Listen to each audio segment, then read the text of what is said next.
Hai, saya Nasuha. Hai, saya Yuhan. Hai, saya Sofia. Hai, nama saya Iro. Hai, saya Mira. Fakria, kau tahu tak hari ni kan cuaca panas sangat weh. Sumpah panas. Kau tahu tak kenapa? Ini semua sebab pencemaran udara lah. Kau tahu tak apa tu pencemaran udara? Tak. Jom ambil tahu. Okey, pencemaran udara ni sebenarnya adalah udara yang telah pun tercemar dengan pelbagai bahan berbahaya. Pada tahun 2018, sebanyak 8.7 juta kematian direkod di seluruh dunia akibat pencemaran udara dari pembakaran bahan bakar fosil seperti arang batu dan minyak. Terdapat pelbagai punca berlakunya pencemaran udara di negara kita seperti pelepasan asap dari kenderaan bermotor, pelepasan asap dari kilang dan aktiviti pembakaran terbuka. Pelepasan asap dari kenderaan bermotor disignifikasikan sebagai punca utama berlakunya pencemaran udara di banyak negara kerana berlakunya peningkatan penggunaan kenderaan di jalan raya, terutamanya di kawasan bandar yang sibuk. Kenderaan seperti kereta, bas, lori dan motosikal ini menggunakan petrol dan diesel sebagai bahan bakar yang akan membebaskan bahan pencemar seperti karbon monoksida, nitrogen oksida dan hidrokarbon yang akan menyebabkan kualiti udara merosot. Karbon monoksida adalah sejenis gas yang sangat toksik dan tidak mudah dikesan dengan mata kasar kerana gas ini tidak berwarna, tidak berbau, tidak berasa dan tidak merengsakan. Kilang-kilang industri akan menyebabkan pencemaran udara di tempat yang tertentu kerana mereka akan menggunakan bahan bakar api fosil seperti arang batu, minyak dan juga gas untuk menghasilkan tenaga yang akan digunakan untuk memproses bahan keluaran mereka. Pelepasan asap daripada kilang ini akan membebaskan bahan-bahan seperti karbon monoksida, sulfur oksida, hidrokarbon dan akan menyebabkan komposisi ruang udara di persekitaran kilang industri itu akan tercemar dan teroksida.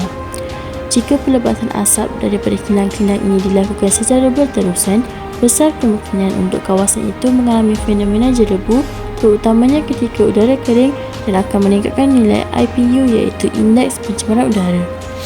Untuk pembakaran terbuka pula, pembakaran terbuka ditarik sebagai pembakaran apa-apa bahan yang akan dilepas terus ke udara kita tanpa melalui sebarang halangan seperti cemburung asap, penyangan atau burung. Membakar sisa isi rumah merupakan aktiviti biasa yang dilakukan oleh masyarakat, terutama mereka yang berada di luar bandar.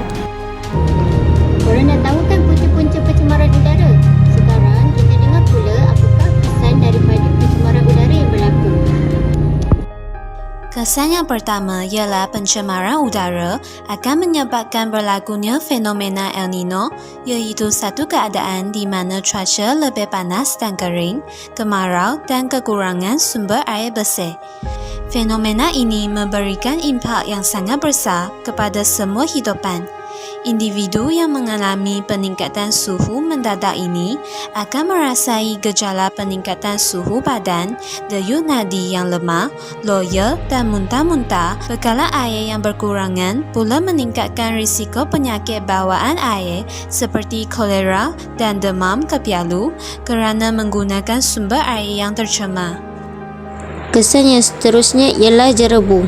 Jerebu sering dikaitkan dengan kematian pramatang, jangkitan kuman pada paru-paru dan penyakit pernafasan kronik yang menduduki tempat ketiga sebagai penyebab kematian. Umumnya, serangan jantung, penyakit pernafasan dan kanser paru-paru mempunyai risiko yang lebih tinggi dalam kalangan masyarakat yang menghirup udara kotor berbanding dengan kumpulan yang berada dalam persekitaran yang mempunyai udara yang lebih bersih. Hakikatnya, pendedahan berterusan terhadap udara tercemar seperti jerebu boleh membawa kepada penyakit pernafasan seperti asma, COPD, radang paru-paru dan kanser paru-paru.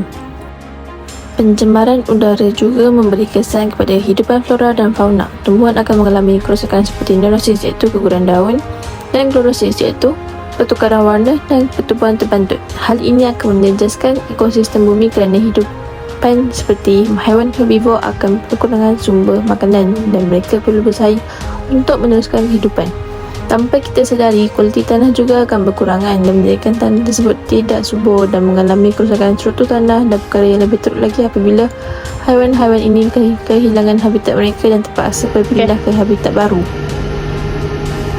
Korang dah tahu kan maksud mencegah pencemaran udara.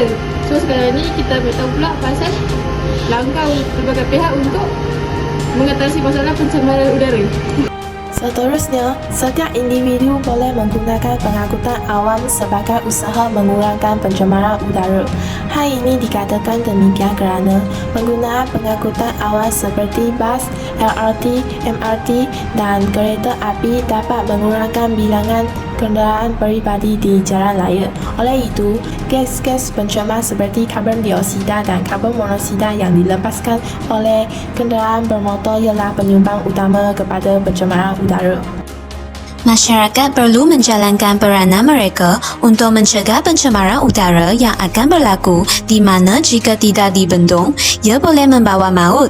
Oleh yang demikian, jika berlakunya aktiviti-aktiviti yang boleh membawa kepada pencemaran udara di kawasan penempatan penduduk seperti pembakaran terbuka, masyarakat berhak untuk membuat aduan kepada Kerajaan Negeri Johor dengan kerjasama Biro Pengaduan Awam BPA telah memperkenalkan sistem pengurusan aduan awam SISPAA. Antara langkah yang pihak kerajaan perlu lakukan adalah dengan meningkatkan penguatkuasaan undang-undang dan mengaplikasikan undang-undang ini kepada mereka yang terlibat dalam perbuatan pencemaran udara.